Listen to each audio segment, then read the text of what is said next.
This is wrong. 23. Hello, everyone, and welcome to our Alice City Council meeting. It's a special City Council meeting and public hearing. It's Thursday, September 7th. It is now 10:06 a.m. I call this meeting to order. If we can also have the record reflect that we do have quorum. We will move on to agenda item number 2, which is our invocation and pledge of allegiance. We will have our invocation led by City Council member Mrs. Sandra Bowen, and our pledge of allegiance by Council member Mr. Garza, Mauricio Garza. So, Let us bow our And heads. they went the highest they could. Heavenly Father, thank you for the blessings you have provided and the many to come, Lord. We ask that you continue to walk with us as we walk out these doors and do service above self, Lord. Be with the city council, be with this city administration, and be with every employee that's in our city doing good deeds and hard work for our citizens. Continue to watch over us, bless us, and keep us safe. In your name, Jesus, we pray. Amen. Amen. Please turn to the flag.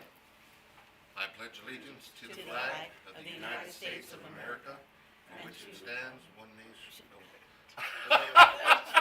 Forgive me. For which it stands, one nation, under God, indivisible, with liberty and justice for all. Forgive me. It's been... Oh my goodness, that's embarrassing. I apologize. Thank you. That's all right. It's all right. It's still early. All right.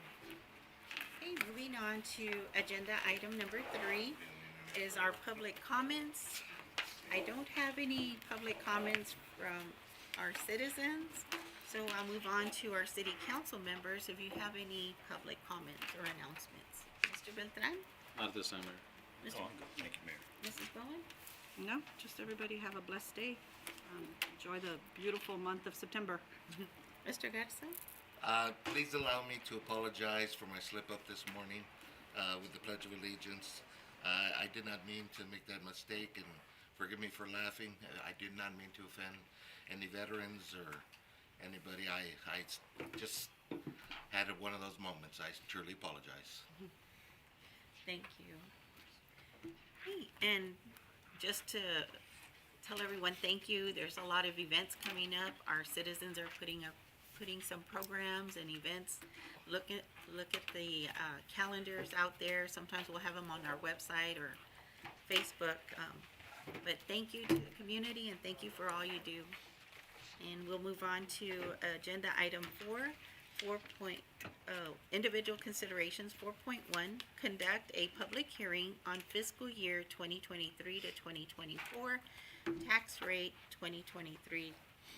I'm sorry, I was reading the next line, but it's a public hearing for fiscal year 2023 to 2024 tax rate. Okay, I'll open up 4.2.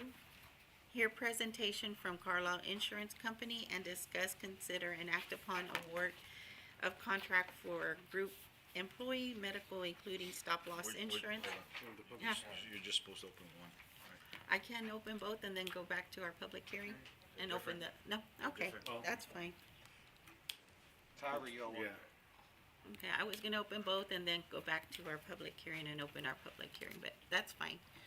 I'll go ahead and not read 4.2, and we'll just go to 4.1 to conduct our public hearing. It is 10:09 a.m. I open up our public hearing in reference to the fiscal year 2023-2024 tax rate. Anyone wishing to speak on behalf of this agenda item is welcome to step forward at this time.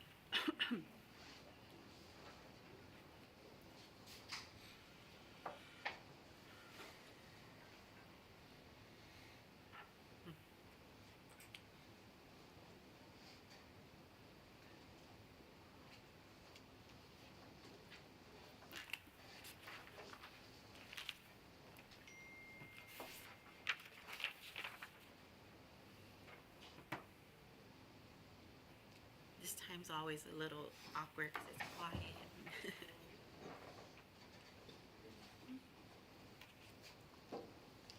again, anyone wishing to step forward in reference to this agenda item is welcome to step forward at this time.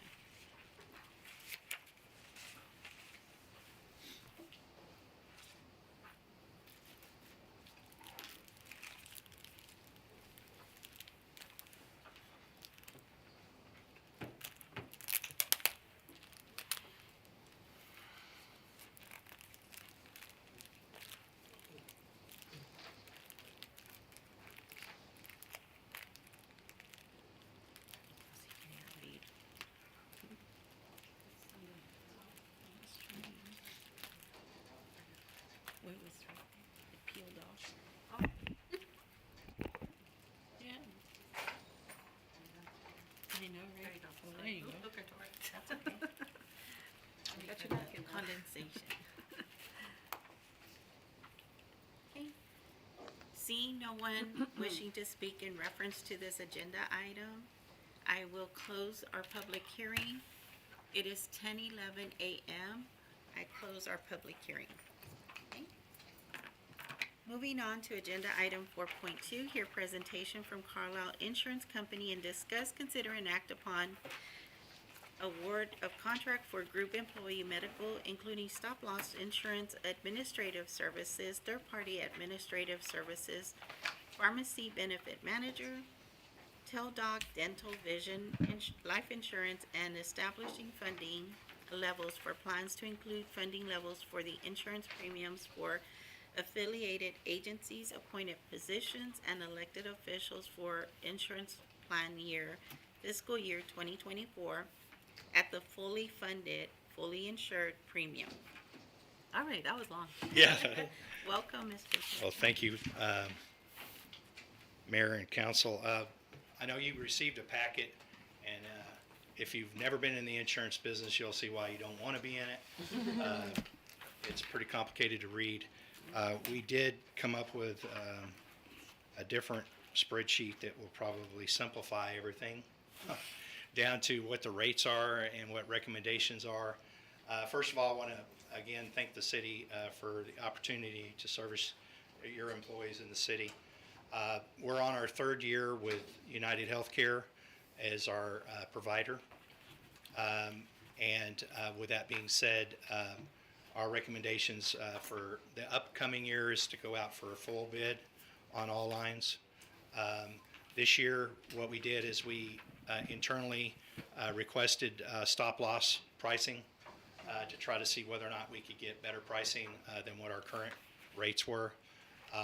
And we have currently, our state of the fund is we've got 6 large claims that are over 100,000. And when you're talking about a self-funded plan, that's usually a huge increase on your stop loss. The stop loss that came in originally, our indication was that we were going to have over a 25% increase in the stop loss. But with staff's help, we got some new numbers to them, and we were able to get that negotiated down to the 16% on the increase. Now, but our recommendations for upcoming year is to go out for a full RFP and get full quotes for all lines. Because the third year is up with United Healthcare, so it's a good idea for us to get out there and see who else might be able to provide for possibly better pricing or better lines of coverage. But currently, United Healthcare does have multiple lines with us, and they are the ones that are providing the help for our prescriptions. Because if you read that packet, you saw how much money is being spent on prescriptions, and you're seeing how much is paid out on medical claims, and that's a major factor.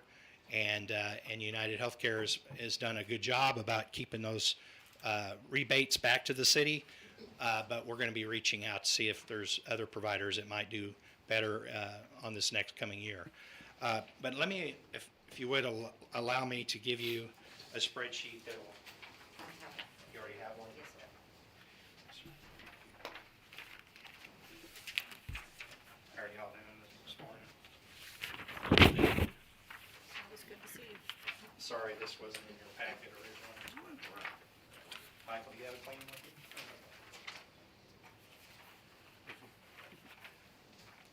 So, in the original packet that you had here, the stop loss carrier shows the current rates of low plan and high plan on page 5 of 23.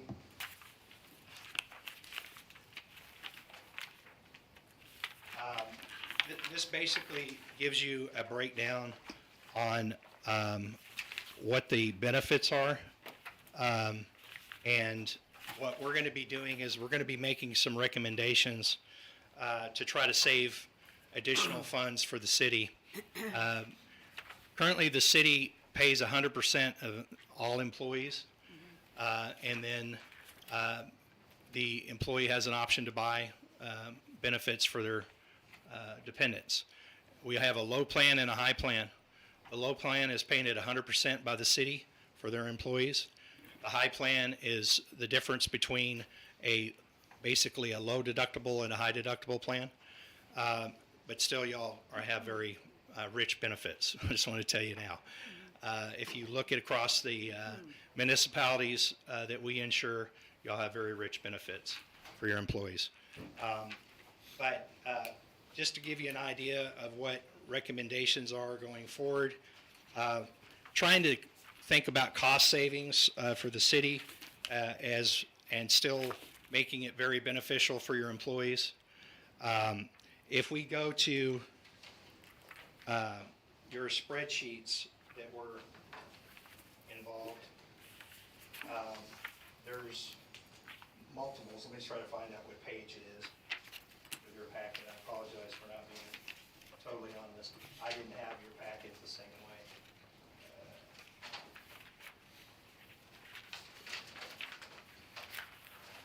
And thank you for the staff for preparing these packets. It's a lot of paperwork. Yeah, I've got mine. I'd rather go off on. Oh, okay. I've got my recommendations, so I can just tell you what pages we're on.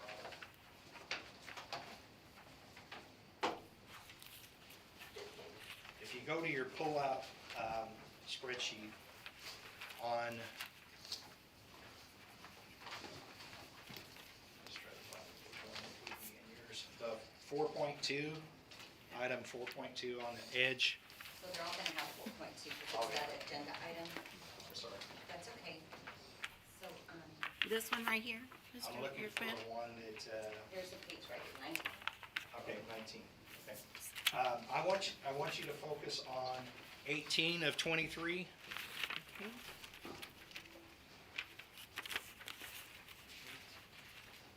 This one. On that one, It's on the left-hand side. No. on your left-hand side of your page, it says I couldn't find the 18 number. of 23. Right here. It's right here. Sorry about that. Oh, no problem. I'm trying to budget.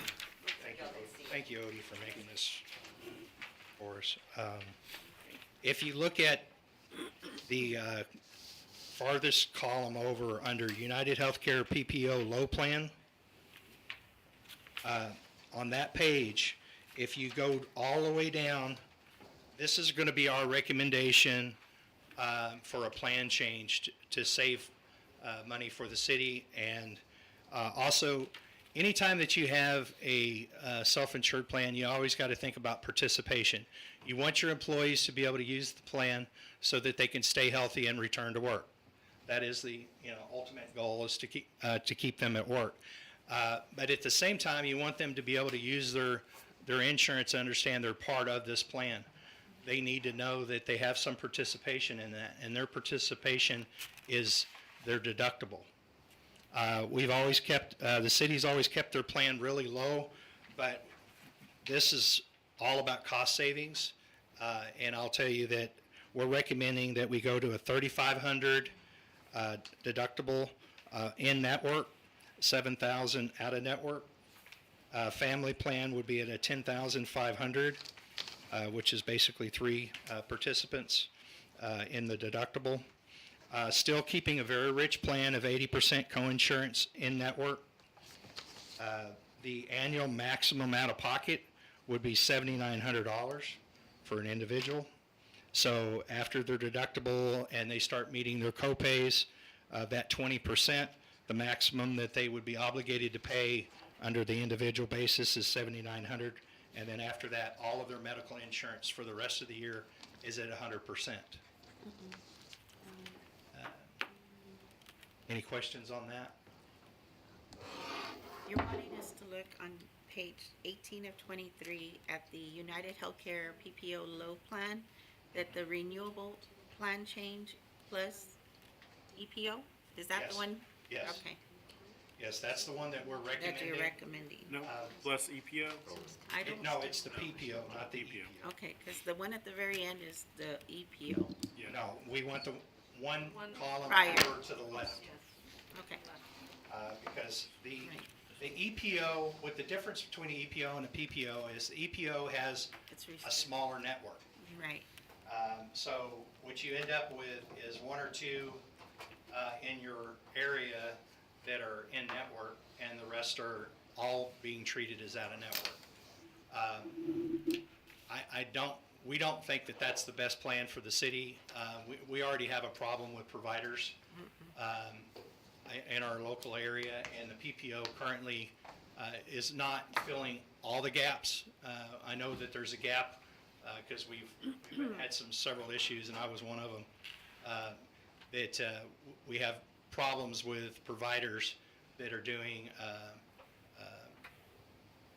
for physical therapy mainly in this area. Everybody would have to go to Kingsville is the closest one, and that's with the PPO. If we went to the EPO, it would be even worse than that. So our recommendations were, even though we've been saving a little bit more money going to the EPO, after talking to staff, it didn't look like it would be too disruptive for the employees. So the PPO is the one that, I'm sorry about the wrong call. So after you get your deductible met, and you've reached your maximum out of pocket, then your prescriptions and everything from that point on for the rest of the year are covered at 100%. We have a 80% in-hospital. And then if you look at your physician services, we do have a recommendation change. We're doing 100% after you met your deductible and your copay. Urgent care is still at a $55 copay. Preventive care for your annual visits are still covered at 100%. Diagnostic procedures, bone scans, CTs are 80% after your deductible. The cost of the advanced imaging has gone up so rapidly in the marketplace. The only way to keep a self-funded plan viable is if you pass more of those expenses on to the employees, because it's just astronomical, those costs. So your deductible is going to be at that $3,500 mark. Your x-rays are a $40 copay, so if they have to go to an imaging center, that's the maximum they'll be responsible for. Ambulances are 90% after deductible. I will tell you, I just paid a ambulance service from Fremont to Kingsville, and it was right at $4,200. So the ambulance services are creeping up there in cost. That's why we have to keep doing this to make sure that we could keep a viable plan. Your prescription coverages are $20 copay. Preferred brand is $40, and your non-preferred brand, which is your brand new drugs out on the market, are at $60. And as we noted before, the cost of pharmaceuticals is out of sight. So keeping these low copays puts more and more onto the city's budget. But we have it all figured into the budget on what's expected for obligations. So with those recommendations, these pricing should be suitable. So when you're looking down at the bottom, administrative fee, your individual stop loss, your aggregate stop loss, and your current contributions. Currently, we're at 746.24, if we use this particular recommendation. And then we're gonna actually, on that last sheets that I just gave you right before I started my presentation, is gonna give you the exact number that we're gonna recommend. But I wanted y'all to be able to see what you were offering the employees and what the costs were, so that when you're okay in a budget, you know what you're buying. And then on the next, if you don't have any questions on that one, let me just highlight at the bottom. Look at your total annual at $2,372,859. That's if everybody that currently is enrolled in the low plan participates in the low plan. Okay, so just keep that number in the back of your head. It doesn't have to be something we'll reference back to, but I just wanted you to see currently with our enrollment, how much the city is looking at collecting from the employee and from the city's coffers on the low plan, which the city funds 100% of this because it's all employee cost. Does that make sense? All right, so if you'll go to your spreadsheets, again, go to, let's try to figure out what number this one is, 20 of 23.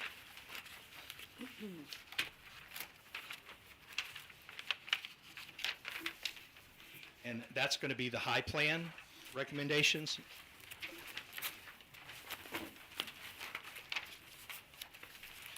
And just to kind of, I don't know whether or not I told you, our current year, the deductible was $2,500 for the low plan. So we're thinking that it's best to go up $1,000 per employee for their deductible for sharing some of the cost on the increase. The high plan currently is at $1,000 for deductible, and we're recommending that it goes to $1,500 per individual. So on the spreadsheet 20 of 23, again, next to the last column, all the way to the right, is our recommendations. So we would be going from $1,000 to a $1,500 individual deductible with a family deductible to $4,500, which currently it's at $3,000 for the family. We're still offering we still think it's a good idea to recommend the 90% coinsurance because this is a buy-up plan. Currently, we have 16 people participating in this plan. So, as you can see, there's not that many people participating out of 225 participants into the high plan. But for the ones that can afford the little bit additional monthly, it's a very rich plan. Maximum out of pocket for the year is $7,900 in network, $15,800 for the family, and the out of network, as you can see, is greatly increased due to the fact that we want everybody to try to use an inside network provider because it does cost the city a lot more when they do go outside the network. So 90% in network, 70% out of network as far as inpatient expenses. Emergency room, 100% after a $200 copay. Again, we want to get as many employees as possible using their primary care physicians and their urgent care, which will help keep the price of the insurance down for everyone. And we'll do that in enrollment. We'll be meeting with everyone individually that want to meet with us individually. And then we'll also be setting it up with so that they can do it through their email. We done that for the last couple of years, and I believe the staff is real satisfied on how everybody's been able to participate in getting enrolled. So, like I said, your main differences is the copay, and then when you get to that number at the bottom, total annual, if we have the 16 that are currently enrolled, then they'll be collecting $179,932.44 for the premiums, which those premiums outside of the stop loss, the fixed costs go to the carriers. The rest of the premium stays here to pay claims. Does that make sense? All right, so if you'll go to the sheet that I handed out earlier, it wasn't in your original packet. I'm going to give you our recommendations for funding.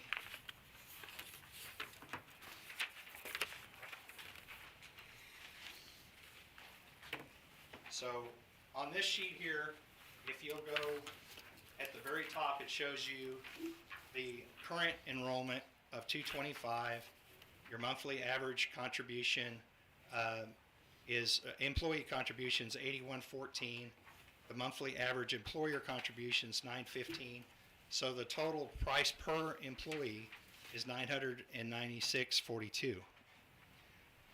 Current budget for 23-24, we're recommending that we go total cost at $856.50 because we're doing plan changes.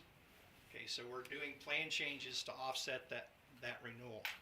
Okay, so if we just went in and accepted renewal, then we would be looking at, on your first column, at maximum, you would be paying $1,143 per employee if you did the buy-up plan, if everybody bought the buy-up plan. But what our recommendations is your current funding it was $785, but it's with the administrator fee at $789.68 for a total annual at $2,132,122.50. So that's our recommendation to go to the $789.68, which currently you're doing about $775, so it's right about the same dollar amount. So we're recommending that we fund for the $789.68. If we were doing a buy-up, like I said, we would be funding at the $1143. But we're only having 16 people participate, so with that, we're recommending the $789. But with our plan change, the real factor is $1,086.92. But we're not asking y'all to fund it at that rate, but that would be if we had maximum cost. So if everybody that's expected to go into the stop loss carrier and hit the aggregate, then that's what we would need to be funding. But we're not expecting that. So we're forecasting that to take the current funding amount at $789.68 for the major medical. Okay. The ancillary products that we have, our vision, our dental, and our life insurance that we offer the employees, those came in at a flat rate. So there's it just basically taking recommendation that we take the renewal on those. And the recommendation to set the other rate for the funding levels for the affiliated agencies, appointed positions, and elected officials, that rate would be That would be the 1143. 1143, to set at that rate. Okay. Okay. Council, any questions? Mr. Beltran? Not yet, Mayor. Mr. Molina? Where's that figure, 1143? Where'd you come up with that, Michael? Yeah, kind of like. That's under that first column. The total max? Yeah, Or it monthly says rate? total max. Got it. So you can just kind of put buy up on that one. So if everybody came back and enrolled in the high plan, we would have to be funding at 1143. It's a topic. Yeah, And this is just for the renewal, right? yes, sir. So, so our recommendation is to go ahead and recommend to renew with United Healthcare and the ancillary products with United Healthcare and with Standard Life is our life insurance provider. And then to go ahead and accept the funding at that rate for 23, 24. The last spreadsheet that we, or excuse me, the last sheet that we have has the breakdown, and the one that's in bold is the expected budgeted. That's the one that we're recommending. So we're doing the total revenue expenditures at $2,312,550. That's the total revenue. The total expenditures at $2,533,000 would be if everybody bought into the higher plan, which is not going to happen.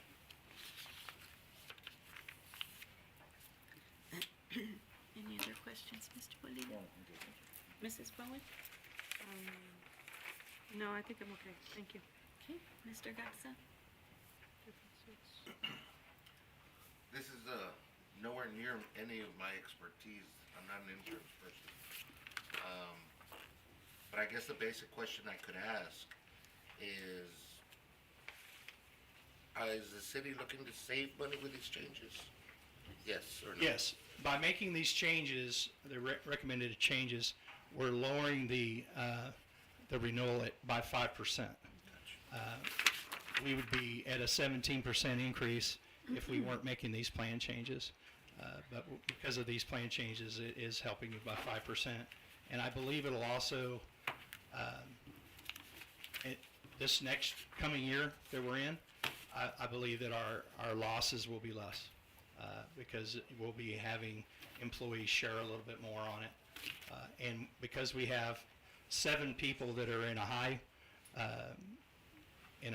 high loss ratio, I think that potentially could save quite a bit of money to the city if we still have 7 people next year still in that situation where they're in the high plan, or excuse me, in the claims. Their claims are over 100,000, and that's where our threshold is. The city's threshold is 100,000 per employee. So anything over that 100,000 is now into the stop loss carrier. So now y'all are paying the claims, but you're getting reimbursed by the stop loss carrier. So I believe that these plan changes are the best thing going forward. And you mentioned the employees. They are the lifeblood of our city. Yes. Will they be paying the same, less, or more? And their coverage, will it be the same, less, or more? Okay. Then that's a good question.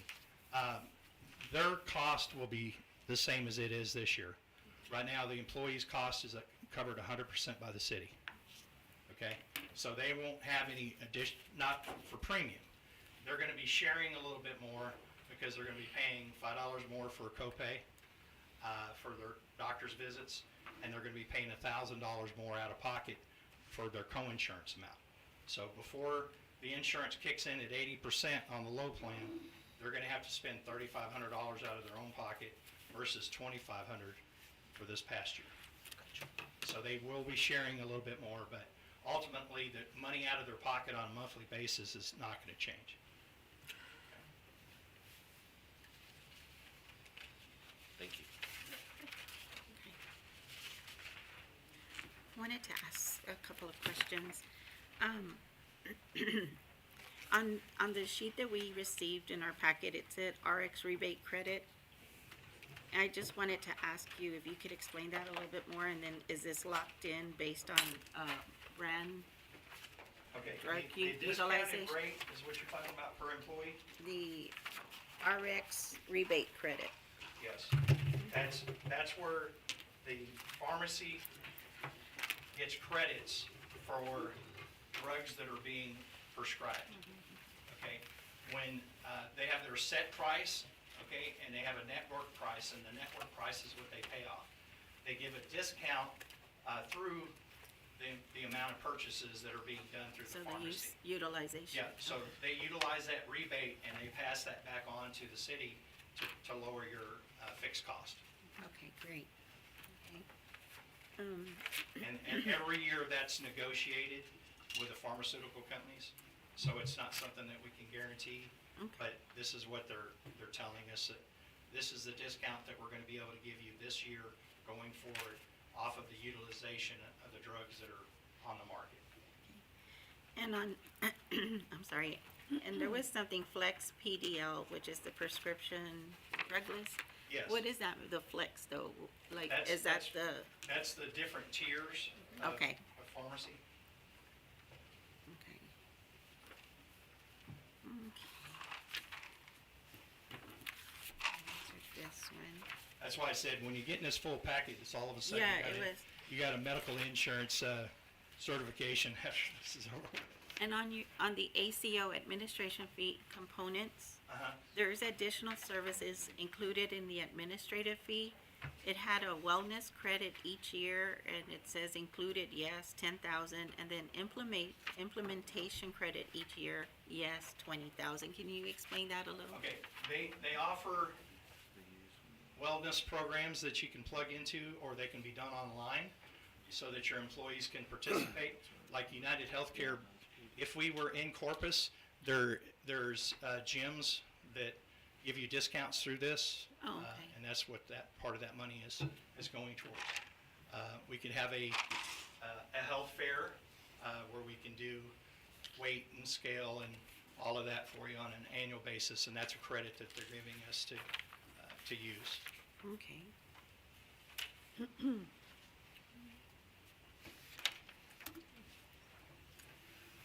And the reason that we didn't go out for other bids or, Well, we did internally. We just didn't officially send it out to all the stop-loss carriers saying that we were wanting renewal But, figures. So what we did is we went back to United Healthcare and the other providers that don't require a full RFP, that actually is presented out to the public.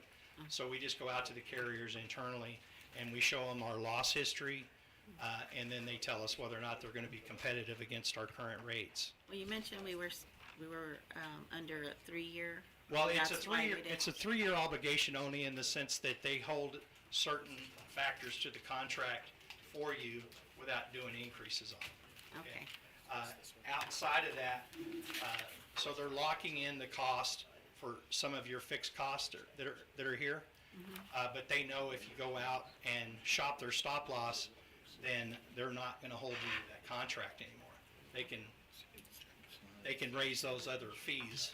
So we heard you correctly when you said a full RFP will be next year for the Yes. pricing and coverage. Yes. Looking into better And- pricing and coverage. And with our current losses that we have, this report showed 6. We've already got another one Right. since the report was done. So we have 7 large losses out right now. So when we take this to marketplace next year, if it's trending the same way it is right now, it's not gonna be favorable. Okay? So we're gonna need to utilize every available market to try to see if we can get some costs down. Because right now, it's not trending good. Right, It's it's trending like bad. you said, a 16% increase or something. Well, our other self-insured plans with 250 lives or so, even with a pretty flat utilization where they're not having 2 or 3 people that are up into the stop-loss carrier range, we're still seeing 25% increases. 25%. So that's what our first indication was that we got Okay. back. And by going back and negotiating with them and showing them that we had other stop-loss carriers that were looking at it, they were able to make some adjustments and come down. But ultimately, the best thing for the group was to do the internal changes to your plan, because we really can't do anything about the stop-loss, because we're in where we're at. But trending going forward, if we stay the same, it's not going to be favorable next year. So we're going to need to be really out in the marketplace, looking at all options. okay. Thank you. So the 2 plans, there's basically 2 plans that you're asking council to look at. The recommended is for the expected, the PPO, Yes. low So, plan. I and would say our the- recommendation is to accept renewal with your current funding levels that the city is in for this year. We're not asking you to increase the budget in any way. We're expecting it to stay stay the same. Well, what we're changing is the 80%. Yes, we're changing to the plan design. To the employees. So instead of being 90%, now it's 80% is what the recommendation is. Yes. Okay. With minimal impact to the city, Yes, so we I mean, still could provide. Truly services no impact to the employees at all, Other than other than the The additional higher 10%. deductible and a co-insurance change. okay. And the two plans is the United Healthcare PPO high plan, and the other one is the, The low plan. the low plan, the PPO low plan. Yes. Okay.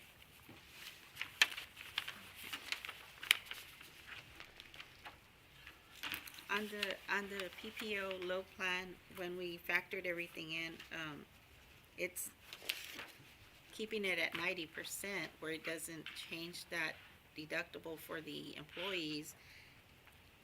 It would be really hardly, there won't be a savings, or there'll be a little bit. Well, Do you expect for the it? city itself internally, it's putting more money Out. to pay claims, okay?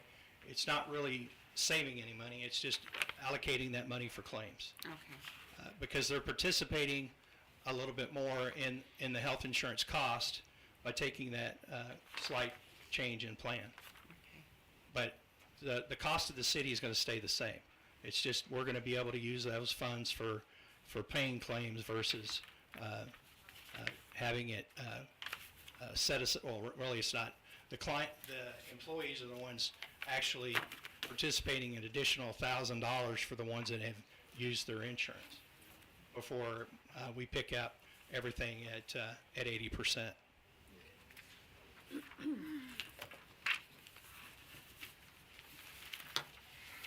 I just, Does that answer your question, Mayor? I'm sorry. yeah, no, I know it's Trying hard. to see where the revenue savings is. Well, I know how hard times are, and to me, to have a co-insurance, that part changed from Well, 90 to 80. Yeah, well, but we really, as far as utilization, the people that have actually met their full deductible, okay, is very small, very small. Okay, Okay, so, like in the case of we have 7 people right now that we know for sure have met their deductible, and they're the ones that we're paying over $100,000 for their medical at this point. okay. So, Those were the they're small- participating. Yeah, it's a very okay. small percentage, Okay. but it's a way of allowing the employees still have a very rich plan, but having the city not have to spend so much more expenditures on their health insurance outside of what we already have to do. We're having a 17% increase, which the city is really absorbing. Okay?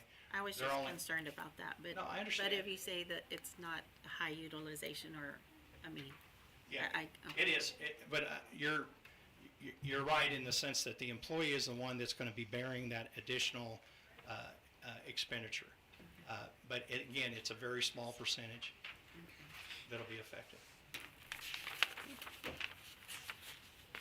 Council, any other questions in reference to this? I've answered it, yeah. I had the same concerns you're having, yeah, so. Okay. And they still have the max out of pocket, correct? Okay? I'm sorry, Pete?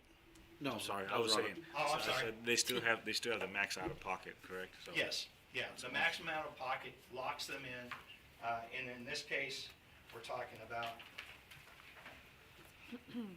So, $7,900 is the maximum that the employee would be out of pocket for the year. As long as they stay in network. I was gonna say in network. Yeah, as long as they stay in network. Cause what is it, 15 or?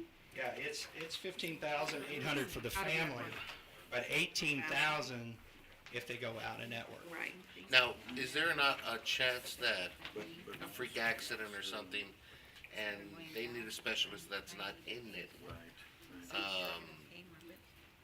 Basically, they're stuck covering it either way. Well, Yeah, we went from 66. every time that you have a claim that's outside of network, They don't have. the city is the one paying the claims. Okay, so if the city wants to make any kind of special consideration, the city has that option. Okay. because the plan design is only administered the way that the city tells them to administer it. So if a claim comes in and it's been repriced and it's all out of network, then the city determines whether or not that's going to be the final number, or whether or not they want to do some kind of other negotiation internally. But ultimately, if you don't set those perimeters in place, people won't use the in-network at all. They'll just go see anybody they want to. It's decentivize that. I'll tell you, if you go to the Valley and you do you're looking for an in-network provider, because some people have family that live in the Valley, you need to come see my doctor. Majority of them are on a network. So that'll try to get them back closer to our in-network, so it can save us a little bit of money internally. And United Healthcare provides the list of in-network and not a network, right? Absolutely. employees. Yeah, it's their PPO network, not ours. Right. So, yeah, they provide the network, and then if it's something that needs to be looked at outside the network on a case-by-case basis, then we look at it with the city staff to make sure that it's not going outside of what your liabilities are. I think that United Healthcare also, you can call them and talk to a representative to ask if the network, if they don't have access. Yeah, they'll try to Right then find and you a there, provider. They'll help you. Yeah, they'll try to find you a provider that's still in your drivable area that's reasonable. But it is hard to do, especially when you're dealing with specialists. Right, right. Okay. Any other questions, council, anything else? No, thank you. If there's no further discussion or questions in reference to this agenda item, I'll entertain a motion in reference to this agenda item. I've got some proposed language. I was gonna say, did Well, I think Odie and I wrote something. But my suggestion is the motion be a motion to renew the current funding levels, and Ted, correct me if I left something out. Motion to renew the current funding levels and award a contract for funding group regarding medical employee medical, including stop loss and remain with United Healthcare and Standard for Life Insurance as presented by Mr. Beard. Do we And need vision does- and dental in that? I was gonna say Statement. the Oh, sorry. ancillary. Yeah, ancillary products, which is the Standard, and then, Oh, okay, and for the dental and the vision. I see, The Standard is the company for the life. okay. Was so moved, Mayor, as stated. Second. And just for clarification, this is for the PPO low plan. Yes, Both. to accept recommendations One on the high. for plan design change, Yes, and that would be enough. Okay. is that good, John? Mr. Lemon? You know, As yeah, as As presented, presented. it covers us with Okay. anything else that was there, and he talked about he Okay. talked generally about the policy. I Yes. mean, if we were gonna delineate each plan, or each possible provision under the policy that he's contemplating, you're gonna be here for 3 or 4 hours. Absolutely. So it's a recommendation to accept renewal offers by all carriers with plan change design with current funding levels. Okay. That's even better. Okay. Yes, so As stated, stated. as Okay. stated. Second. Okay, we have a first and a second. All in favor, say aye. Aye. Okay, all opposed, same sign. Motion carries. Thank All you right. so much. Thank you. Thank you, Ted. Thank you. Okay. Now we'll move to 4.3, review and discussion of the 2022-2023 fiscal year revised City of Alice budget and 2023-2024 fiscal year City of Alice proposed budget. Mr. Mayor, Scottson? thank you, Mayor, and the council. So we printed a new book with all the changes we talked about in the last 3 budget meetings. And there's a few changes that were added to here, and finance is gonna go over those. And I think you have the sheet that says adopt 24 changes. And then there's a few other things that we wanted to hand out on some of the things that we had talked about before, such as the engineering costs, and, we did include the, consolidated fund summary, which I wanna talk to y'all about it a little bit as well. And the, did y'all get the garage estimates all? We can discuss it. Okay, we'll talk about it, okay. So we'll start with the changes, and that's, Okay, we do have a few changes, mainly to general fund and utility fund. So the first changes were for the revenue. On page 7, we did increase the gas franchise revenue by 7,000 just based on current collections. Next, on page 8, we increased the municipal court revenue based on current collections by 20,000. On page 9, we increased the transfer from the utility fund by 37,000. Next, on page 40, we increased the salaries for the police department CID. And these increases for the salaries were based on the new collective bargain agreement that is pending final approval. We increased the salaries by 11,946, and based on that increase,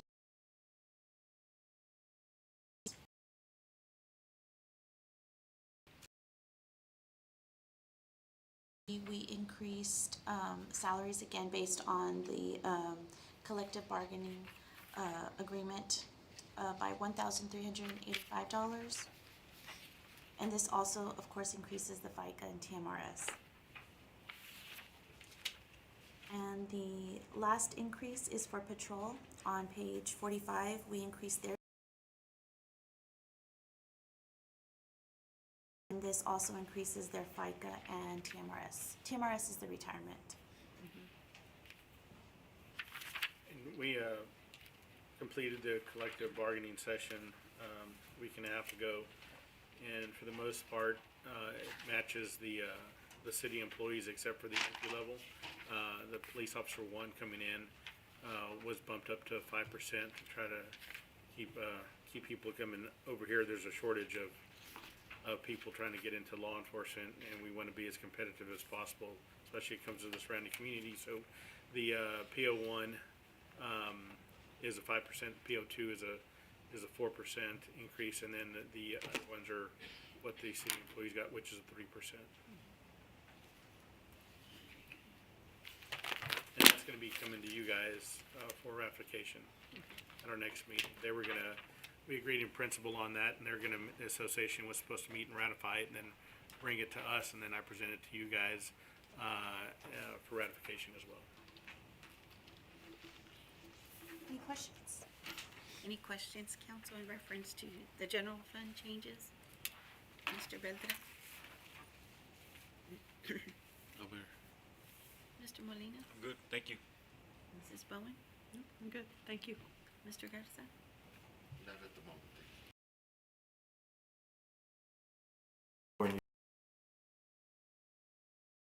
There's one. Increase the water and sewer revenue each by 18,500 just based on current collections.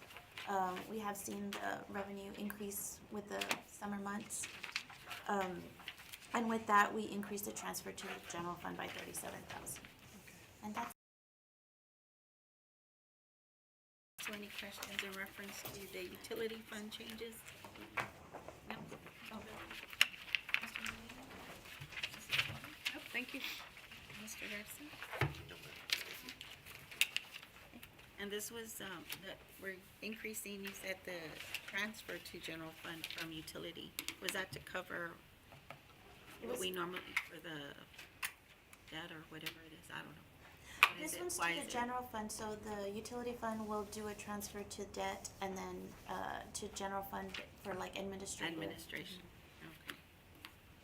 But not just There's just other- administrative department, just, Right, and call it administrative cost. okay. All right. Anything else? We look at it pretty regularly, but we just put this together on the engineering costs over the past 4 years. 4 years.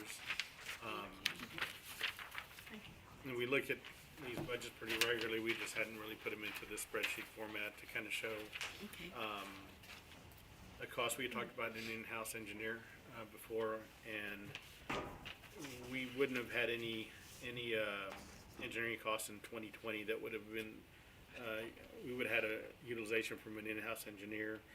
In 2021, we incurred about 10,000 worth of costs. 2022, 17, 2023, 16,000. And you know, our in-house engineer would probably be around the 110 range. And so that's kind of our accumulated savings is what we figured that would be. Now, when we review this, some of the invoices and how they're labeled, sometimes it's hard to tell because the costs that we have here that we would have from that we outsource would be to ICE Engineering sometimes and to Bureau Veritas sometimes. So we have paid ICE Engineering for a couple of things that an in-house engineer would not do. So we did a little a desktop or a review on the concrete water tower. That would not have been something that an in-house engineer would have done.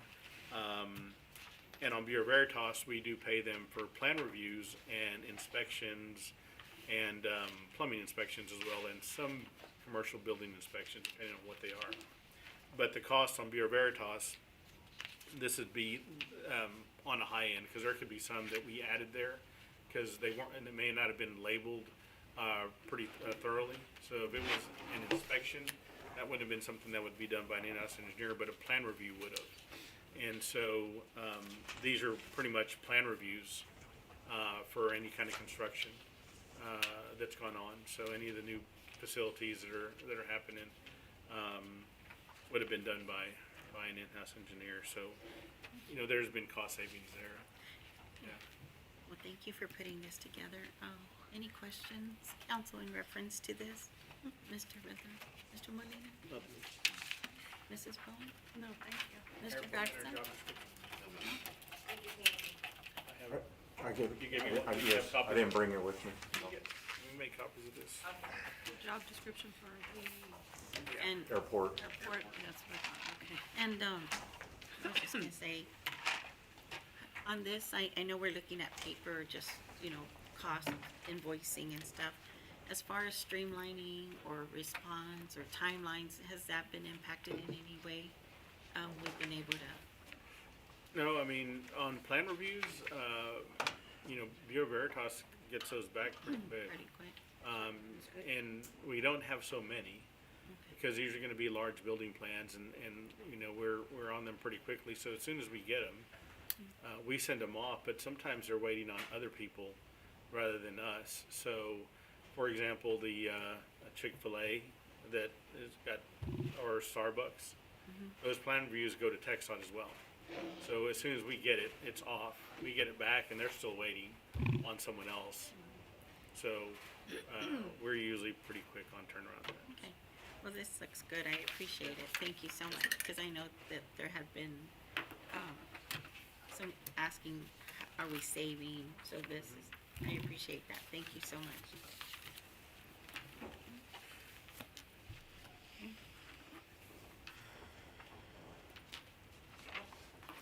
Put together a job description, combine something that we had with some other airports to kind of detail what the duties of an airport manager would be. Yes.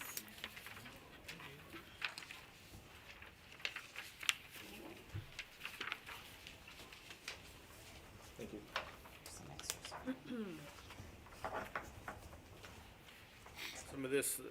Some of these duties are what a current FBO would do, but not all of them. So record inbound aircraft tail numbers, that's something that a FBO would do regularly. But some of the other tasks, so daily operations, that's also part FBO. Orders and receives fuel, that would be something new, that an airport manager would have to handle. the daily inspections, of course, would be something that would be new. The NOTAMs would be something that that person would do pretty regularly.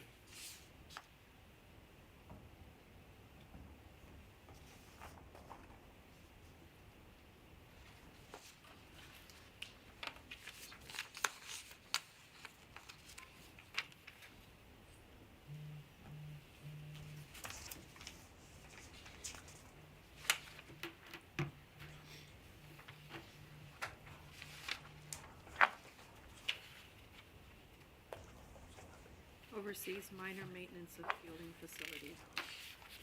What does that mean? Or anything, any repairs or anything to the fuel farm, I mean, they would be the ones that would oversee it. Anything that happens right now, we oversee it here from Barbara, Gable, myself, I see, okay. any kind of, anything that happens over there.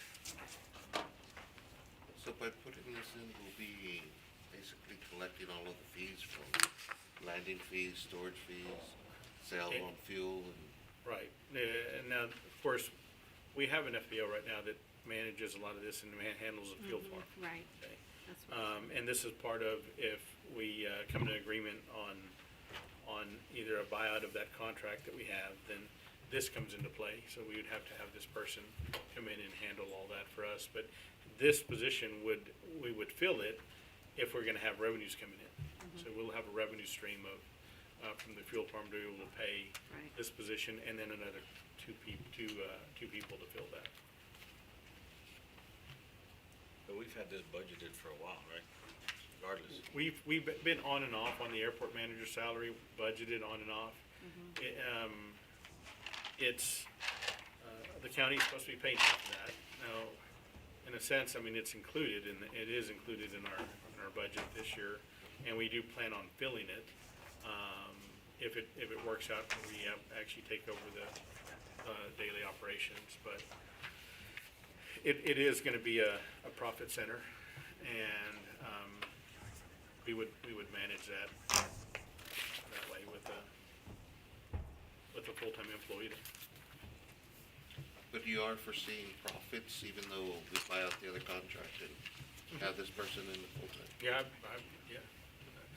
If the negotiations work out, I mean, we'll have an executive session on a contract buy it, and I have some pro formas that I'm working on, and estimate of fuel cells and estimate of fuel costs. I've been working on that for a while, so, yes. And those are reports that we'll receive from them, from him or her. The county's supposed to be paying half of what? Half of the expenses. Are they? When you say expenses, you're talking about the maintenance expense It's- or all expenses? We haven't collected. We haven't collected for expenses, we've collected for their share of our ramp grant, which is also 50%. So we do collect on that, but as far as operations, no. It's 50-50 on across the board, everything, expenses, revenues, everything. It should be, yes. Okay, and we haven't had revenues either? Well, when we do it, when we send them their report, their invoice, we take that into consideration and So you make reduce. those Correct, modifications, correct. okay. And revenues there aren't that high, because, right now, we do have people leasing hangars, but remember that the hangars are in essence just ground leases, because they're somebody else's hangars, so Yeah. they're not Fuel high farm. dollar, Fuel flow, yeah, and the fuel flow. fuel flow. We collect a fuel flow override right now. All right, council. Is there, I'm sorry, was there something else in reference? That's it? Okay. Sorry. Council, any questions? Mr. Beltran? We're good. You're good, Mr. Beltran? Mrs. Bowen? Thank you. Mr. Garza? Assuming we do get this new city manager, would they, Upper- I mean, sorry, see, I did it again. Airport manager, I'm sorry, Michael, apologize. Jeez Louise, it's just one of those days. I lost my original question now. Airport manager? Yeah, so we got a few airport That's what it managers. was, right? Yeah, I was reading that and it took me off guard. Would they be able to, I guess negotiate with, Naval Air Station, stuff like that, set up contracts for stop, where they're training the pilots out here and all that other stuff? Well, we do have The- the touch and goes. Right, touch and There- goes. But one thing that they don't do here is they don't fill up, but the FBO did, get a DLA contract. And so they're able to fill up here also, Gotcha. now. Now, Right, yeah. and assuming we buy out that contract, well, all that comes to us, right? So, If we negotiate all that out, yeah. I apologize again, earlier. Thank you. It's been a day. I was just gonna ask, I know that you placed 80,000 in the budget, but, and then you gave us a range, 60 to 75. That's, and that's what I was thinking, 60, 75. 80 would be on the higher end if we did get somebody that had quite a bit of experience to come in. It's, looking at, we've looked at a lot of places, but our main competition for our airport is Rockport. We're very similar to theirs. The other ones that we have around here are not like us. And for a small airport, I think we do have quite a bit of traffic that comes in. And so, we're not as high, that's not as high as Rockport. They're at 117 or 117, I think is where they are. And they do have a little bit more traffic, on that side, but we're kind of a similar size, similar type of airport. Because I don't feel comfortable with 80. I mean, I know that you're gonna try to they're assuming all those responsibilities and stuff, and I still, when I went back and looked, it was, it varied, dependent on the experience, and Well, it was 55 to 75. I mean, an airport manager salary, I think I mentioned this last time, if you look at what an airport manager salary is, it's all across the board because they're all different kinds of duties. Right. A lot of smaller general aviation airports are like what we had as an assigned part-time duty at like 40,000 or something. If you have custodial managers, they're not managing anything to the extent of what a true airport manager would be doing. They'd be managing kind of like the grounds. And, a lot of that, we do that task here. And we have one person there that's pretty much on his own managing the grounds, mowing and doing all that. So there's different types.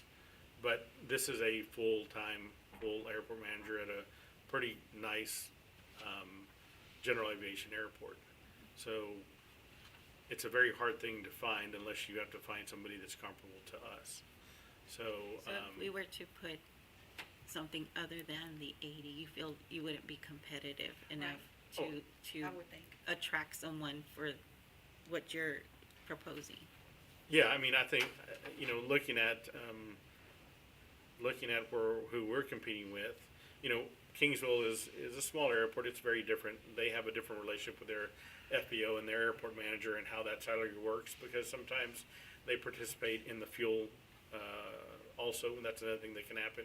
You may see a lower salary, but that's like a stipend that they get to manage an airport when they're actually earning money on fuel sales and ramp fees and all those. So Structure. it's really kind of all across the board. The title is it's the same title, but it's also very different depending Well, on where you go. depending on the job description or what you Right. assign And within that's that. why I wanted to see that job description all in all, what it Well, entails, reading right? that job description, I just Yeah. felt like, I still think 80 is pretty high. That's my opinion. And I think, 65, 75 is still competitive, but I don't know what your experience is on that. Well, we're gonna have a lot of expectations on things, and if we move that way, there'll be a lot of things that have to happen over there, which, we're gonna finish up a Quonset hangar. We've got NPE money, we've got ramp grant funds that need to be spent, we've got a terminal building that needs to be renovated. We would probably have to establish a new fuel farm, contracting and things like that, so it's a pretty big task. Okay. what the position is. And I think, I mean, our airport has so much more potential. Mhm. Really does, and I appreciate everything the improvements and what you've done as far as looking into that, but I was just kind of felt Yeah. not comfortable with that 80. But depending on that experience, and I trust your judgment on it, so. Thank you. Just wanted to say, okay. I noticed, I'm gonna move on to, I don't know if anyone has anything else on the airport manager, or any other You changes? get what you pay for. Yeah. That's what I say. You know, and it's a very important, part of Alice. And it's been kind of neglected for a while. And, me sitting here, this is the first time I hear somebody even kind of bringing it up and saying we need to look at it. I mean, I'll tell you, it's not really, we invested quite a bit of money. We did what was it, the grant that we received, we got the new socks, we did the high runways, and Runway. we've invested quite a bit on it, and it looks really good. And we did have, individuals that utilized the airport that started saying that when we started working on that and improving on that, they came back and started wanting to utilize our airport, which is great. And I want to expand upon that and continue that. Yeah, we just had And the Thursday- fencing that we did I too. believe Thursday of last week, I spoke to a gentleman from Dallas that wants to start flying in to Alice regularly and also is looking for a hangar. They've got a tamale company that sells to schools, so they kind of, his great-grandfather started this business in Fort Worth. And so we had a long conversation about Alice, and they want to be here pretty regularly because they do go to the valley and go to San Antonio and make sales to all the different schools. And so, yeah, there's always prospects for our airport. I get the And- calls a lot. Like I said, and I know that they had done a lot of improvements, and I know we have some things that we still want to do there, and I'm proud of our airport. They Yeah, do so- a great so job. We're eligible for non-primary entitlement funds, which are FAA funds funneled through TxDOT. And so we can bank those $150,000 a year. And then we also get ramp grant money, which is routine maintenance money that we can use. That's also kind of through FAA, through TxDOT. And once again, so since we're not a commercial airport, we're a general aviation airport, we don't necessarily deal directly to FAA unless they come in and do inspections like they did in May. And there was a couple of things that we needed to get fixed, and we didn't get cited on, and we fixed them right on the spot. One of them was a stop sign on the taxiway that had been there probably since the beginning of time.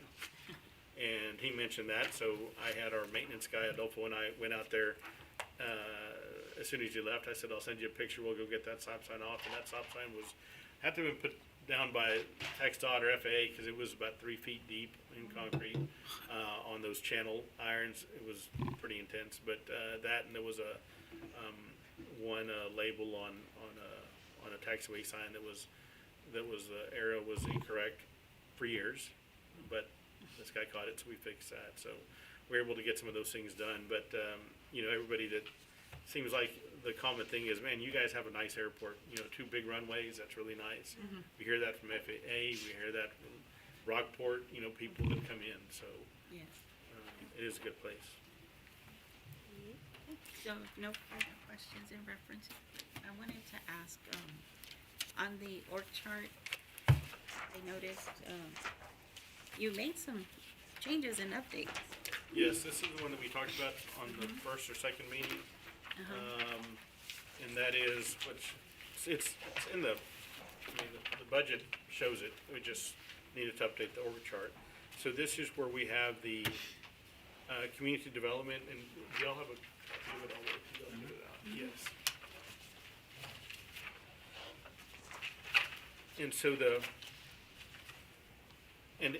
change that I know is presented this way on the proposed, and we just updated the org chart to show it. The parks, open spaces, maintenance, and operations. If you notice that has parks, open spaces, creeks, and easements. And took community development, parks, programming out of there. So in a sense, we separated duties. And part of it is for a couple of reasons, and I know Yolanda has been managing the, all of that, the parks and recreation and library, all the maintenance of it too. And while I think the easier part is and I told her, we're taking away the easier part of that job, even though it may not look like it, but it's all the maintenance, all the mowing, all the trimming, all the parks, as far as the inspection, safety, and everything that goes along with that. And took that out, but wanted to put grants tied to that. So if you notice what I did here is we have our grant department, and we have one person there. We've been trying to get a second person, and we've tried a couple of times, it hadn't worked. But part of this is I needed somebody to be able to get a handle on a second person or people to be able to manage the grants that we have right now as well. Because when our grants person is out and we have one person there, Gabriel and I, having to deal with the different agencies, answering questions, it's really difficult sometimes when somebody's out sick and we don't have anybody there. Normally, on an org chart, you organize it by how things work by positions, and then you look at it on the personnel that you have. And Yolanda's been here a long time, and this is something that she can really help us with, and that's what we need help on. So it's like, I'm gonna trade off the maintenance and all that, but I'm gonna give you this, the grant administration as far as keeping track of it, and for succession planning reasons, we need to have that as well. And so, with the other thing, trying to focus more, having somebody focus solely on the maintenance operations of the parks and open spaces and creeks. And anytime she's doing that, it's taken away from something else. And that is, I would say it's a lot of work, but it's kind of easier work because you're just maintaining what you have and scheduling. And so, Yolanda's capable of doing the hard stuff too, right, Yolanda? So, she's always been a good team player. Yes. A utility player for us to be able to handle things that we throw her way. And that's kind of the thing that I want to get to next is that grants. But we have been doing a lot of maintenance on our easements, on our parks, on our drainage. We just recently did a lot of, if you notice, Texas Boulevard and that Pintas Creek, clean that up again. And we're working on some bigger picture items on checking where our easements are on property lines to make sure we have access on both sides. And this is gonna be something that is very important to us Okay, moving forward. So on the parks, I'm gonna, just so I can, we're not adding any personnel or anything. We're just kind of shifting the duties and responsibilities. We're adding a position, Which one are you adding? the position that was in the proposed budget, which is the Parks and Open Space, and Open So Spaces. that one maintenance. we're adding, That's added in the proposed budget. where's that at on the budget? That What is- page? let's see.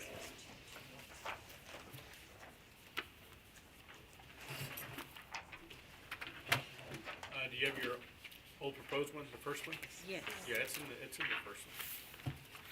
And what page was it? 61 on the new, No, let's or, let's look at the old On the one, 'cause revised that's stuff, hadn't yeah. changed. I don't know. 61? Well, that's on On the new the newer book. On the older one, I apologize, but it should be pretty close to that. I didn't bring down You're fine. the older copy. 60,000. Okay, so we're calling it assistant then for the open spaces operation? It's the It's first not- one. It's the maintenance director, It's the first one. Which page are you Parks on? and Open. That's Oh, the but you're on the book, new yes, one. yes. You want me to look at the old one, Oh, and there's not anything on the old one. No, because we added it. Yeah, There wasn't any, I okay, think it was labeled Parks Director on the proposed budget book. okay, And I'll- we updated it to this maintenance. okay. Yeah. so- Yeah, it's labeled Parks Director, so it's in the, but on page 65 of the old. Oh, okay. Okay, so we're doing, okay, so then we're adding this position here and we're moving the, Community Development, Parks and Recreation out of the maintenance part okay. and over to here. its own. Okay. To its own parks and open spaces. Okay, and then the Director of External Affairs, we still have it, but we didn't fund that, correct? Right. Okay. But they would be directly under you, since we don't have a director of, Right. okay, okay. Just moves on to him.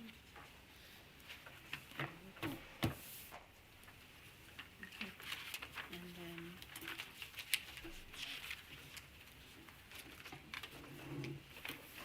On the consolidated fund summary, can you go over that and what the plan is in reference to those, Yeah. those, funds? Yeah, so, and Mayor, you and I had spoken before about that, and we've been really planning on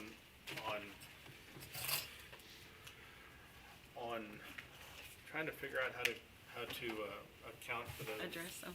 So, throughout the years, and I'm not sure, April, do you know when it changed on carrying over? It was roughly 14, 2014 or 15, Yes, sir.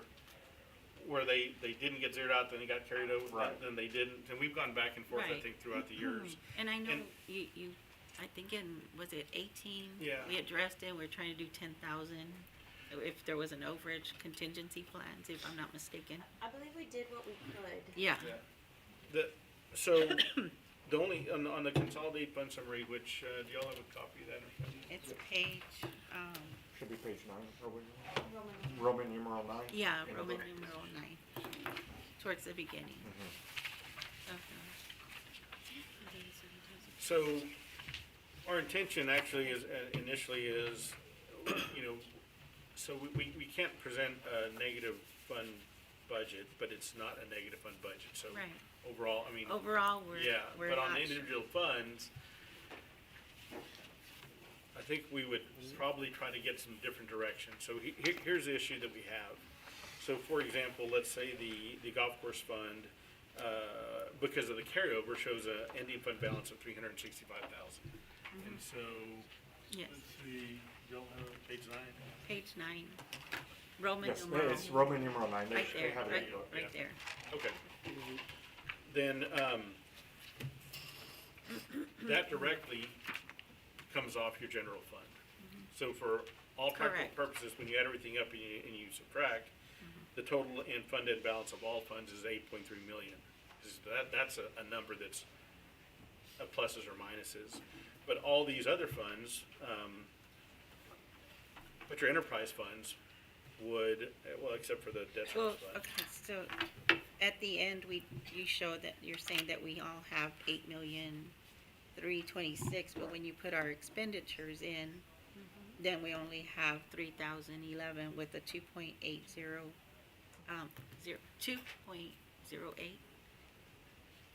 But Oh, mean, that's the three I funds, just right? wanted to Vanessa? see, Yeah, because it excludes the, yeah, That's just the three funds put together, general solid waste and utility.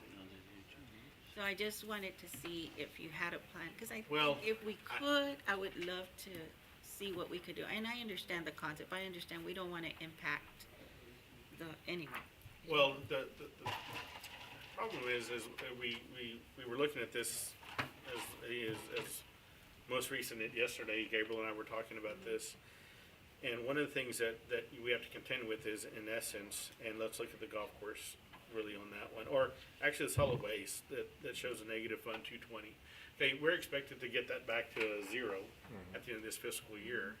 So, what do we do to show it coming off? If we zero it out right now, we pretty much gave them money, Right. unless we show a note payable, No, right? I'm just saying like how we did before, where we did maybe a little bit what we could to bring these down. Well, I know, but, Please, I mean, but not- we could do it all at once.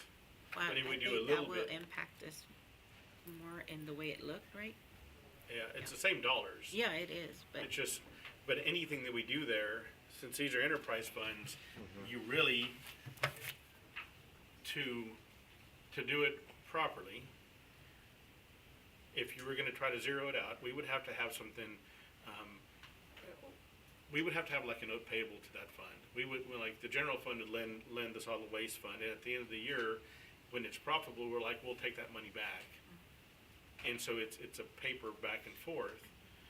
But the problem I think we run into is as we get down to some of these other funds, you know, we expect the golf course and the utility to start going up, but we really, on the multi-use, we don't expect that to start going up. And so, if we were gonna do that could not be a note payable. I think, you know, that would be considered like, as soon as we made a note payable, we know that we're not gonna collect that. That'd be a doubtful account. Okay, so we're budgeting at 590, correct, on the sales tax? Yes. It was, and then 100% on the tax, property taxes, right? So if our sales tax revenue were more than the 590, I know we have to have extra because there's always something that always happens unexpectedly. But is that a way of I see doing that? I mean, If we got I see where you're 610 going. or whatever? Yeah, to say chip away at it that Little, way. yeah, that's what I was trying to get at. I see that. Oh, I'm not going, because I know it'll be an impact on the general fund if we did it that other way. I don't want, Mayor, I need to clarify something for the Sure. record, for everybody, is that we all understand that we cannot run a deficit budget, whether it's Correct. from last year or this year. These are just numbers, and we're talking about funds as they had shifted. We're not Right. talking about budget proposals. There is no debt held in these accounts. They've all been zeroed out. They've all been paid. If you're looking at numbers where we paid more than what we had actually budgeted for, those are done in a revised or updated budget. If you're concerned about those expenditures, okay, but we just need to make it clear that we are not operating on a deficit budget because we're not allowed to. correct. Yeah, we have the general fund ending fund balance that we're proposes of $4.3 million. I hear what you're saying, but you're beginning to talk more and more about Okay. notes payable and Yeah. without having a sinking fund, and that's illegal. Oh, Okay? Yeah, that's why we haven't gotten into So that. let's not get into that debate again like we had 6 years ago. oh. Okay. I'm not trying to get into a debate or anything. This is just our consolidated fund summary, and it's the numbers that have been, it's something that's been expensive. I just want to know if we have something that could be approached differently to make this different for the expenses we already did instead of showing, but anyhow. Just wanted to see if you had a plan or idea on that. Well, really the only And nothing proper way to do illegal, it is to go with, legal. is to go with, yeah, I mean, get an outside opinion on how to, I mean, we have, Okay, yeah. all right. Thank you. It's not to cause an argument. It's just to try to get us, We've already had an outside opinion with TML in regards to whether we can carry Right. a deficit. We cannot carry a budget deficit. It's just for your bookkeeping practices where you show that this is how much we have to zero out to pay those. Whether the mayor wants to pay it off, wants to say, okay, well, let's put the money back into those funds, or pay back those funds because we have these extra funds that are there or whatnot, that's fine. That's just an accounting practice. It has nothing to do with carrying debt.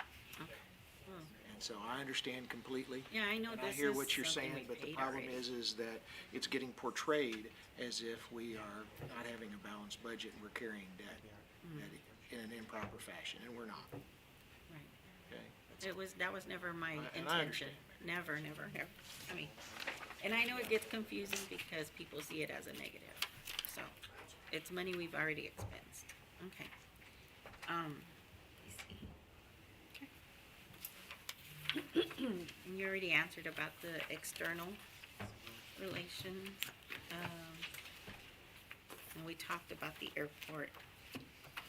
I was gonna ask you, did we look at anything for the 4th of July?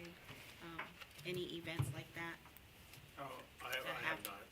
We did not incorporate anything like that for this, okay. And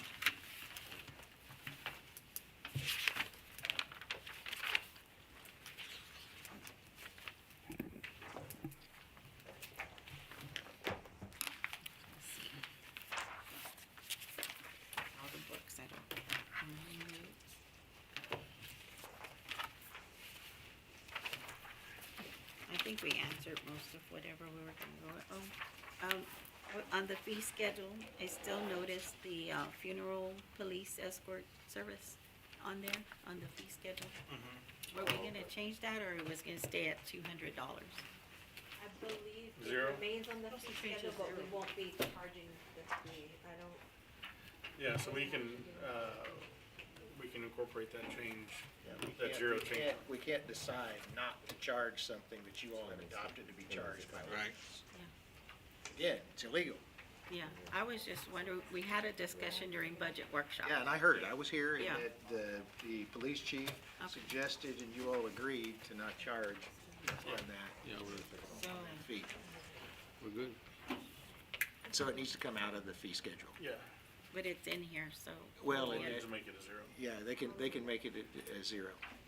We have to do an ordinance, or? Well, the ordinance, the fee schedule will be attached to the ordinance, so in the final, are there any other changes to the fee schedule that aren't portrayed in the document you all were presented? No, I believe that's the only one, right? Is that zero? Is it a zero? No, it's on there. So Yeah, we'll no, have- that's the only change we have to make. Right, right. So We we can can- just stipulate that And change. so that's, you all have already approved to stipulate that change, and then the ordinance, when the fee schedule is attached in the correct form to that ordinance, then it's fine. And, I know you had talked about the truck that we were, Oh. as backup. What did we decide on that? Yeah, He's not- Robert's on here. We were gonna repair that. He's in Millie's office. Oh, okay, yeah. Talking about the Yeah, the Rappler. Yeah, we, Crazy idea. No one ever sell that bumper truck? so, yeah. Could cannibalize the engine out of that one. What, the old one?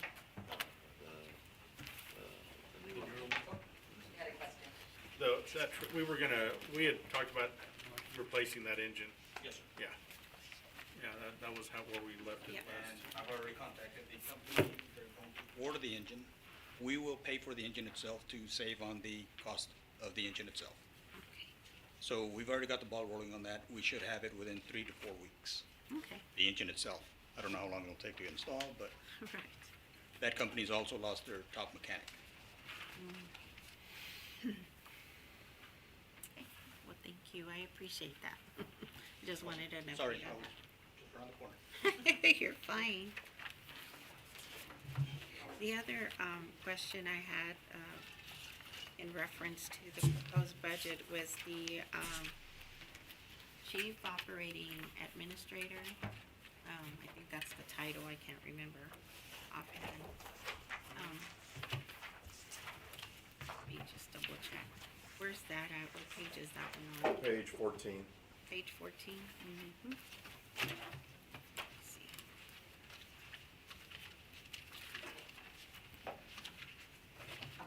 Chief Administrative Officer. I know that it's still in the budget, and I know we had talked if that was still gonna be something you were gonna fund. Yeah. Yes, okay. And the only comment that I would love to make, I'm sorry, I think you do need that help and that assistance. I think it's of value to our organization. The only thing is that I would ask that it not be a remote position. It's not a remote position. Okay, I just wanted to make that clarification. Okay, I appreciate it, thank you. Okay, I don't have any other, further questions or anything in reference, I'm sorry. Y'all have anything else? Good. Nothing? You have anything else? Mr. Garza? I did have one curiosity question. One of our, you had calculated 100% collections. How do we justify 100% collection? Based off of history It- of what we've been receiving. It basically showed from the tax office. Yeah, it's not 100% collection, it's 100% dollars collected. So- So when you add the penalties and interest and then previous taxes, I think the last time that Sydney was here, before you we were at like 103, is of dollars. Yeah, Okay. so even though it's not 100% collection of total taxes of dollars, it's more than 100%. Interesting. Did explain it for you? Yeah, it kinda sunk in a little bit. It's been a hard morning, but it sunk in. As I don't understand.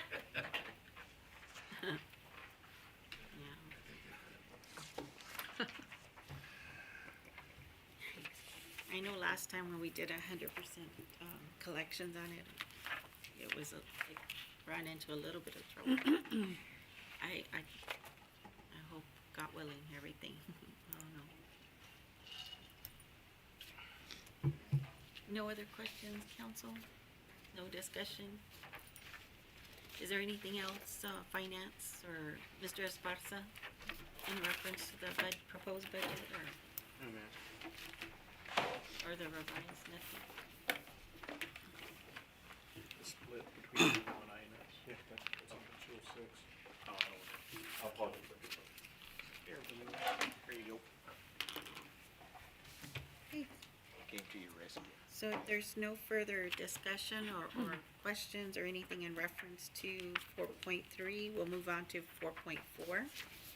Discuss, consider, and act upon an ordinance adopting the budget for the fiscal year beginning October 1st, 2023 and ending September 30th, 2024, and revising the budget for the preceding fiscal year ending September 30th, 2023, an ordinance adopting the organizational chart, an ordinance adopting the fee schedule, Appendix C of the City of Alice Code of Ordinances, and making findings of fact, providing for severability, and providing an effective date and open meeting clauses, and taking a record vote.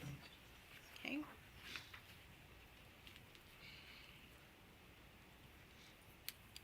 So, no discussion or anything in reference to this agenda item, council?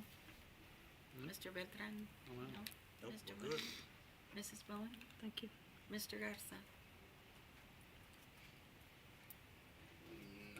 Not at the moment. Okay. If there's no further discussion or questions in reference to this agenda item, I'll entertain a motion, and this will be a record vote. The one thing, Mr. Lemon, is, do we need to add anything in reference to the fee schedule or anything else, or no? And the budget that we have has been posted. You all have discussed it. You can say adopting the budget for the preceding fiscal year ending before. Let me do this again. Adopting the budget for the fiscal year beginning October 1st, 2023 and ending September 30th, 2024, and revising the budget for preceding fiscal year ending September 30th, 2023, as presented. An ordinance adopting organizational chart as presented. An ordinance adopting the fee schedule as presented with the change of deleting the fee for Funeral escort. funeral services. Motion as stated. Okay. Second. Oh, wait. And what? Okay, well, let me finish. Adopt fee schedule, Appendix C, making the change to delete the $200. the $200 Funeral escort. escort. funeral escort fee of the City of Alice Code and Ordinances, making findings of fact, providing for severability, and providing an effective date and open meeting clauses, and taking a record vote. Thank Well, you. we don't have to include the taking a record vote, but you Right. guys have to do it. Right. Well, I appreciate that, sir. Motion as stated. So we're voting Second. basically on So we have a, the changes of the budget. Yeah, we have a first and a second. We will take a record vote. Mr. Beltran, how do you vote? aye. Aye. Mr. Molina? Aye. Mrs. Bowen and Mr. Garza? Nay, actually, I'm sorry? no. Okay. Okay. So motion passes. And we had one opposed and 3 for. Motion passes. Thank you.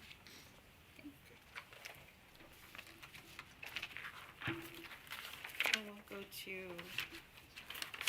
4.5.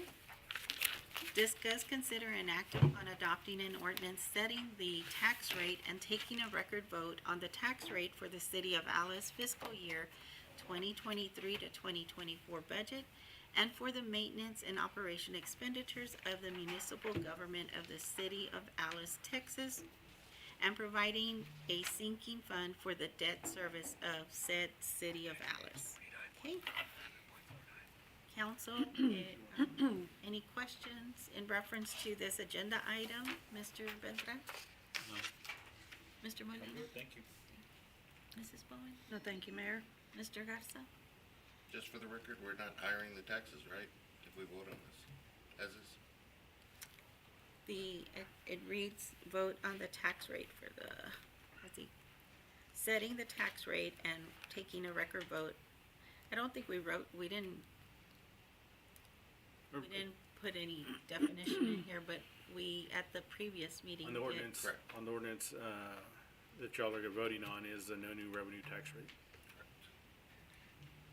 Do we have to state that here? No, just the way we. No, you can if you Okay. want, but you don't have to. But for the record, your tax rate that you're proposing is .49212 per $100 valuation. Yeah, 2121. And, Two. yeah, and on the motion, if would need to name the split between, the M and O and INS, Okay, which is the .310495 for the maintenance and operations, and, .1816626 for the interest and sinking fund. And that's on page 206 of your budget. Good.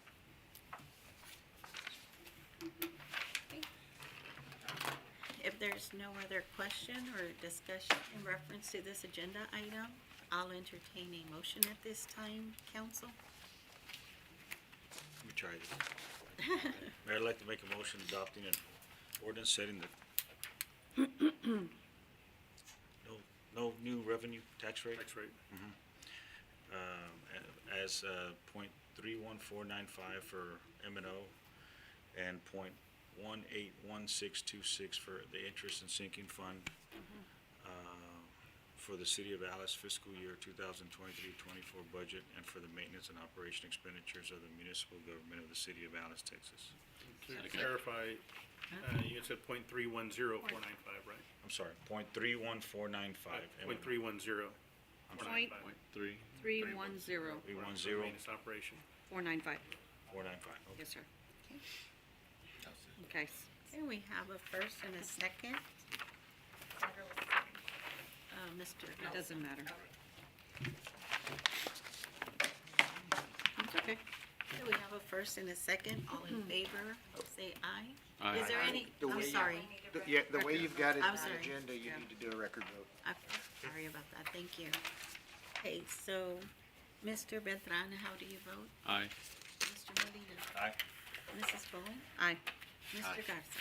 Okay, so, motion passes, thank you. And then we'll move on to agenda item number 5, adjournment. I'll entertain a motion in reference to this. May I make a motion to adjourn? We have a first and a second, all in favor to adjourn? Aye. Say aye. All opposed? Aye.